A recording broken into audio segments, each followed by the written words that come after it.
Hi all, അസ്സലാമലൈക്കും. Welcome back to Silna's kitchen. ഇന്നത്തെ recipe വായിലിട്ടാൽ അലിഞ്ഞു പോകുന്ന ഒരു അടിപൊളി ടേസ്റ്റി ആയിട്ടുള്ള ഒരു പലഹാരത്തിൻ്റെ റെസിപ്പിയാണ്. റാഗി വെച്ചിട്ടാണ് ഞാനിത് തയ്യാറാക്കി എടുത്തിട്ടുള്ളത്. നല്ല പഞ്ഞ് പോലെ ഇരിക്കുന്ന ഒരു അടിപൊളി ടേസ്റ്റി ആയിട്ടുള്ള പലഹാരമാണ്. കുട്ടികൾക്കും വലിയവർക്കൊക്കെ ഒരുപോലെ ഇഷ്ടമാവും. ചില കുട്ടികൾക്കൊക്കെ റാഗി കുറുക്കി കൊടുത്താലൊന്നും ഇഷ്ടാവത്തില്ല. അവർക്ക് ഇതുപോലെ ഈ ഒരു രീതിയിൽ ചെയ്തു കൊടുത്താൽ എന്തായാലും അവർ കഴിച്ചിരിക്കും. റാഗിയുടെ ഗുണങ്ങൾ എന്തൊക്കെയാണെന്നുള്ളത് ഞാൻ പ്രത്യേകിച്ച് പറയേണ്ട കാര്യമില്ല, എല്ലാവർക്കും അറിയുന്നതാണ്.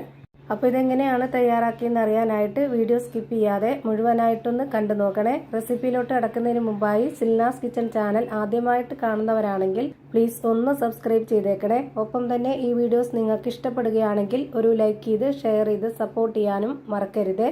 ഇനി നമുക്ക് ഇതെങ്ങനെയാണ് തയ്യാറാക്കിയെന്ന് നോക്കാം.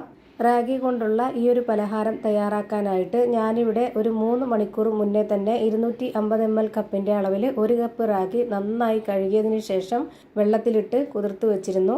3 മണിക്കൂറോളം കുതിർത്ത് വെച്ചിരുന്നിട്ട് അതിൻ്റെ വെള്ളമെല്ലാം ഞാനിപ്പോൾ ഊറ്റിക്കളഞ്ഞിട്ടുണ്ട്. ഇനി നമുക്ക് ഇതിലേക്ക് വേണ്ടത് ചിരകിയ തേങ്ങയാണ്. റാഗി എടുത്തിട്ടുള്ള അതേ കപ്പ് അളവിൽ തന്നെ 250 ml കപ്പിൻ്റെ അളവിൽ 1 കപ്പ് ചിരകിയ തേങ്ങ ഇതിലേക്ക് ഇട്ട് കൊടുക്കുന്നുണ്ട്. പശുവിൻ പാലിൽ വേണമെങ്കിലും ചെയ്തിട്ടെടുക്കാവുന്നതാണ്. പക്ഷേങ്കിൽ ഈ ഒരു പലഹാരത്തിന് ഏറ്റവും കൂടുതൽ ടേസ്റ്റ് തേങ്ങ ചിരകിയത് ഇട്ട് കൊടുക്കുമ്പോഴാണ്. ഇനി ഇതിലേക്കൊരു 3 ഏലക്ക ഇട്ട് കൊടുക്കാം. ഇതെല്ലാം കൂടെ ഇനി മിക്സിയുടെ ജാറിലേക്ക് ഇട്ട് കൊടുത്തിട്ട് അരച്ചെടുക്കാനുള്ളതാണ്.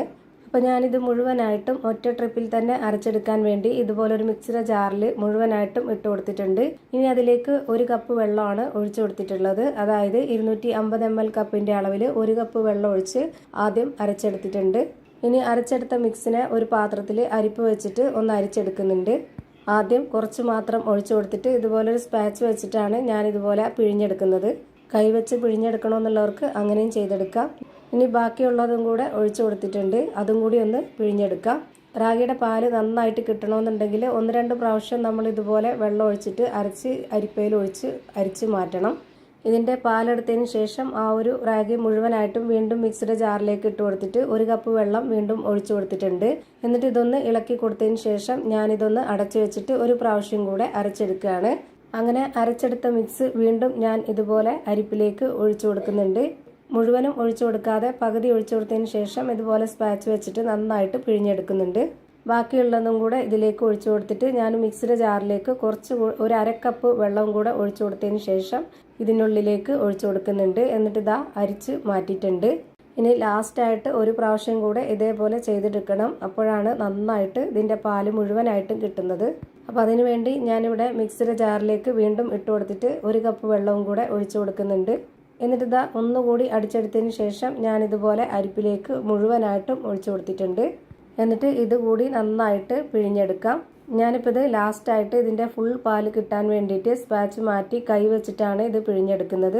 അപ്പോൾ ഇതാ മുഴുവൻ പാലും എടുത്തിട്ടുണ്ട്. ഇനി ഇതൊന്ന് നന്നായിട്ട് ഇളക്കി കൊടുക്കാം. എന്നിട്ട് നമുക്ക് വലിയ അരിപ്പയിൽ അരിച്ചെടുത്തത് കൊണ്ട് തന്നെ ഒത്തിരി തരികളുണ്ടാവും. അപ്പോൾ അത് ചെറിയ ഹോളുള്ള അരിപ്പയിൽ നമുക്ക് ഒന്നുകൂടി ഒന്ന് അരിച്ചൊഴിക്കാം. അങ്ങനെ ഞാനിതാ ചെറിയൊരു അരിപ്പ് എടുത്തിട്ടുണ്ട്, അതിലേക്ക് ഒഴിച്ചു കൊടുക്കുകയാണ്. ഇതിൻ്റെ തരി വന്ന് അടയുമ്പോൾ ഇതിൽ പോവത്തില്ല, ഈ ഒരു അരിപ്പ നിറയും. ആ ഒരു സമയത്ത് നമുക്ക് കൈ വെച്ചിട്ട് ഇതുപോലെ ഒന്ന് തട്ടിക്കൊടുക്കാം. അപ്പോൾ അത് മുഴുവനായിട്ടും ആ പാല് വീണ് കിട്ടും. പിന്നെ അത് നമുക്ക് എടുത്തു മാറ്റാം. വീണ്ടും ഇതുപോലെ ഒഴിച്ചു കൊടുക്കാം. അപ്പോൾ ഇതവിടെ കുറച്ചായിട്ട് ഇതുപോലെ ഒഴിച്ചു കൊടുത്തിട്ട് മുഴുവൻ പാലും അരിച്ചെടുക്കുന്നുണ്ട്. ഇത് പറയുമ്പോൾ ഒരുപാടായിട്ട് അങ്ങ് തോന്നുന്നതാണ്. ചെയ്യുമ്പോൾ നമുക്ക് പെട്ടെന്ന് തന്നെ ചെയ്ത് തീർക്കാം. വളരെ സിമ്പിളാണ്. അപ്പോൾ ഇതാ മുഴുവൻ പാലും അരിച്ചെടുത്തിട്ടുണ്ട്. ഇനി നമുക്ക് സ്റ്റവിലേക്ക് ഒരു പാൻ വെച്ച് കൊടുത്തിട്ട് അതിലേക്ക് ഇത് മുഴുവനായിട്ടും ഒഴിച്ചു കൊടുക്കാം. ഫ്ലെയിം ഇപ്പോൾ തന്നെ ഓണാക്കി കൊടുത്തിട്ടില്ല. ഇനി ഇതിലേക്ക് 2 ടേബിൾ സ്പൂൺ അളവിൽ നെയ്യും കൂടെ ഒഴിച്ചു കൊടുക്കുന്നുണ്ട്. എന്നിട്ട് വേണം ഇനി ഫ്ലെയിം ഓണാക്കി കൊടുക്കാൻ. എന്നിട്ട് ഹൈ ഫ്ലെയിമിലിട്ടിട്ട് തന്നെ ഇത് നന്നായിട്ട് ഇളക്കി കൊടുത്തുകൊണ്ടിരിക്കുക. കൈ വിടരുത്. റാഗി ആയതുകൊണ്ട് തന്നെ പെട്ടെന്ന് തന്നെ ചൂട് തട്ടിക്കഴിഞ്ഞാൽ കട്ടയായിട്ട് വരും. അത് കുഴപ്പമില്ല. കുറച്ചുകൂടി ഒന്ന് കുറുകി വരുന്ന ആ ഒരു ടൈം ആകുമ്പോൾ നമുക്കിത് ലോ ഫ്ലെയിമിലേക്ക് മാറ്റണം. ഇപ്പോൾ ഇതാ കാണുമ്പോൾ അറിയാൻ പറ്റും. ഈ ഒരു ടൈം ആകുമ്പോൾ നമുക്ക് പെട്ടെന്ന് തന്നെ ഫ്ലെയിം കുറച്ച് വെച്ച് കൊടുക്കണം. ഫ്ലെയിം കുറച്ച് വെച്ചാലും പിന്നീട് അത് നന്നായിട്ട് കട്ടിയായിട്ട് വരും. അപ്പോൾ ഇതുപോലെ നമ്മൾ കൈവിടാതെ വീണ്ടും ഇളക്കി കൊടുത്തുകൊണ്ടിരിക്കുക. എന്നിട്ട് ഇപ്പോൾ ഇതാ ഇതുപോലെ നന്നായിട്ട് കട്ടിയായിട്ട് വരുന്ന ഈ ഒരു പരുവാകുമ്പോൾ നമുക്കിതിലേക്ക് ശർക്കര ഉരുക്കിയത് ചേർത്ത് കൊടുക്കാം. ഞാനിപ്പോൾ ഇതിലേക്ക് ഒഴിച്ചു കൊടുത്തിട്ടുള്ള ശർക്കരയുടെ അളവ് 250 ml ശർക്കരയാണ്. 250 ml കപ്പിൻ്റെ അളവിൽ 1.25 കപ്പ് വെള്ളം വെച്ചിട്ടാണ് ഞാനിത് ഉരുക്കിയെടുത്തിട്ടുള്ളത്. ഓരോരുത്തരുടെയും മധുരത്തിനനുസരിച്ചിട്ട് ശർക്കര ചേർത്ത് കൊടുക്കാവുന്നതാണ്. ഞാനിപ്പോൾ ഇവിടെ അത്യാവശ്യം നല്ല മധുരത്തിലാണ് ഈ പലഹാരം തയ്യാറാക്കി എടുത്തിട്ടുള്ളത്. അതുകൊണ്ട് തന്നെ ഇതിലേക്ക് നല്ല കട്ടിയായിട്ടാണ് ശർക്കര ഉരുക്കിയതും ചേർത്ത് കൊടുത്തിട്ടുള്ളത്. ഇനി ആ ഒരു ലോ ഫ്ലെയിമിൽ ഇട്ടുകൊണ്ട് തന്നെ വീണ്ടും ഇത് നന്നായിട്ട് ഇളക്കി യോജിപ്പിച്ച് കൊടുക്കണം. ഒപ്പം നന്നായിട്ട് ഇത് കുറുകി കിട്ടുകയും ചെയ്യും. ശർക്കര നന്നായിട്ട് ഇതിൽ യോജിച്ചതിന് ശേഷം ഒരു 1.5 ടേബിൾ സ്പൂൺ അളവിൽ കൂടി നെയ്യ് ഒഴിച്ചു കൊടുത്തിട്ട് ഇത് നന്നായിട്ട് ഒന്നുകൂടി ഇളക്കി യോജിപ്പിച്ച് കൊടുക്കുന്നുണ്ട്. ഇതിൻ്റെ കറക്റ്റ് ആയിട്ടുള്ള ഒരു പരുവം എന്ന് പറയുന്നത് പാനിൽ നിന്നൊക്കെ വിട്ടുവരുന്ന ആ ഒരു പരുവാണ്. നമ്മളിത് ചെയ്തുകൊണ്ടിരിക്കുമ്പോൾ തന്നെ നമുക്ക് അറിയാൻ പറ്റും എത്രത്തോളം കട്ടിയായിട്ടാണ് ഇത് ഇരിക്കുന്നതെന്ന്. ഞാനിപ്പോൾ കാണിച്ചു തരാം. സ്പാച്ച് കൊണ്ട് ഇതുപോലെ കോരി എടുക്കുമ്പോൾ ഈ ഒരു പരുവത്തിലാണ് ഇത് റെഡിയായി കിട്ടേണ്ടത്.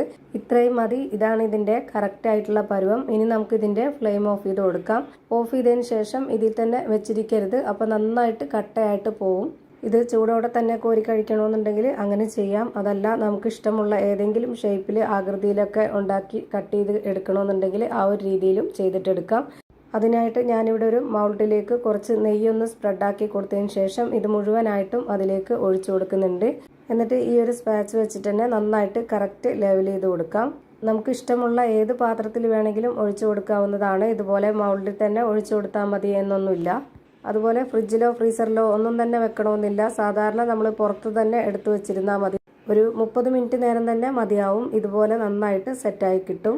ഇനി നമുക്ക് ഇഷ്ടമുള്ള ആകൃതിയിൽ ഷേപ്പിലൊക്കെ കട്ട് ചെയ്ത് കഴിക്കാവുന്നതാണ്. നല്ല ടേസ്റ്റി ആയിട്ടുള്ള നല്ല സോഫ്റ്റ് ആയിട്ടുള്ള പഞ്ഞ് പോലെ ഒരു പലഹാരമാണ്. വായിലിട്ടാൽ അലിഞ്ഞു പോകുന്നൊക്കെ പറയുന്ന പോലത്തെ കറക്റ്റ് ആയിട്ടുള്ള പരുവത്തിലാണ് ഇത് കിട്ടിയിട്ടുള്ളത്. ഒരു തവണ ഇതുപോലെ ഉണ്ടാക്കി കഴിച്ചാൽ നമുക്ക് വീണ്ടും വീണ്ടും ഇതേപോലെ തന്നെ ഉണ്ടാക്കി കഴിക്കാൻ തോന്നും. എന്തായാലും ഒരു തവണ നിങ്ങളും ഇതുപോലെ ഒന്ന് ട്രൈ ചെയ്ത് നോക്കുക. നിങ്ങൾക്ക് എന്തായാലും ഇഷ്ടമാവും. അപ്പോൾ ഇത്രയേ ഉള്ളൂ ഇന്നത്തെ വീഡിയോ ഇഷ്ടമായാൽ ലൈക്ക് ചെയ്യാനും കമൻറ്റ് ചെയ്യാനും ഷെയർ ചെയ്യാനും മറക്കരുത്. അതുപോലെ തന്നെ ഞാനിടുന്ന പുതിയ വീഡിയോസ് നോട്ടിഫിക്കേഷനായിട്ട് കിട്ടുന്നതിന് വേണ്ടി സബ്സ്ക്രൈബ് ചെയ്ത് ബെല്ലൈക്കൺ അമർത്തി അതിൽ ഓൾ എന്ന ഓപ്ഷൻ എനേബിൾ ചെയ്ത് കൊടുക്കാനും മറക്കരുത്. പുതിയൊരു വീഡിയോയുമായി വീണ്ടും വരും. Thank you for watching.